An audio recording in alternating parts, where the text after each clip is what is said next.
দর্শক, রাজধানীর একটি আসনের আমরা প্রচার প্রচারণার খবর আপনাদেরকে এই মুহূর্তে জানিয়ে দিতে চাই। রাজধানীর ভাটার অর্থাৎ ঢাকা 11 আসনের খবর নিয়ে যুক্ত হয়েছেন সহকর্মী জুমাতুল বিদা।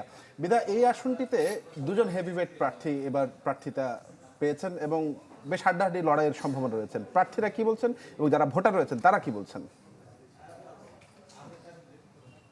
প্রার্থীর কথা প্রার্থীর মুখেই শুনবো। ঢাকা 11 আসনে দিনরাত প্রচারণা চলছে। সংকট রয়েছে, যারা ভোটার রয়েছেন তারা তাদের সংকটের কথা বলছেন, আর সমাধানের প্রতিশ্রুতি সেটি দিচ্ছেন প্রার্থীরা। আমরা রয়েছি বিএনপি মনোনীত প্রার্থী এম এ কাইয়ুমের সাথে এবং তার কাছে সরাসরি জানতে চাইবো যে প্রতিশ্রুতি ডামাডোলে এই যেই ভোটাররা রয়েছে তাদের সীমাবদ্ধতার জায়গাটুকু আসলে সংকটগুলো সমাধান হবে কি?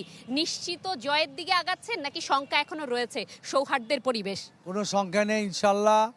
এই অঞ্চলের মানুষ বিএনপি কর্তৃক বহু উন্নয়ন পেয়েছে বিগত সময়ে।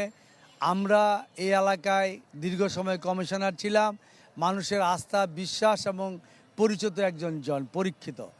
আমরা আশ্বাসের এখানে আশ্বাসে বিশ্বাসী নয়। আমি নিজেও মাদক, সন্ত্রাস এবং চাঁদামুক্ত একটি ঢাকায় 11 আসন করতে চাই এবং সে মাদক, সন্ত্রাস, চাঁদামুক্ত কিভাবে করব তার একটি পরিকল্পনা আমি ভোটারদের সামনে উপস্থাপন করেছি। সোসাইটি ভিত্তিক সিসিটিভির মাধ্যমে আমি ফাইন্ড আউট করব কে ওই অঞ্চলে মাদক বিক্রি করে, ইফটিজিং করে, সন্ত্রাস করে এবং আমরা কোনো কাজের সাথে প্রশাসন লোক জড়িত, মাদকের সাথে বিশেষ করে।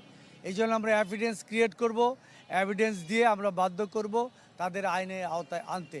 আমি মনে করি ঢাকা 11 আসনের ভোটাররা আমার এই কথার উপর আস্থা রেখেছে এবং অতীতে আমাদের সম্পর্কে তারা জানে, অতীত বিএনপি সরকারের উন্নয়নের ব্যাপারে তারা জানে। আমরা প্রত্যাশা করি যে যারা ভোটার রয়েছেন তারা আসলে যে ধরনের পরিবেশ চাচ্ছেন এবং ঢাকা চাচ্ছেন সেটি পাবেন এবং সেই প্রতিশ্রুতিও আসলে প্রার্থীরা ধরে রাখবেন। এই ছিল আমার কাছে এখান থেকে সর্বশেষ। জি বিদা, ধন্যবাদ আপনাকে আমাদের সঙ্গে যুক্ত হওয়ার জন্য। ঢাকা 11 আসনের নির্বাচনী প্রচারণার খবর জানাচ্ছিলেন আমাদের সহকর্মী জুমাতুল বিদা।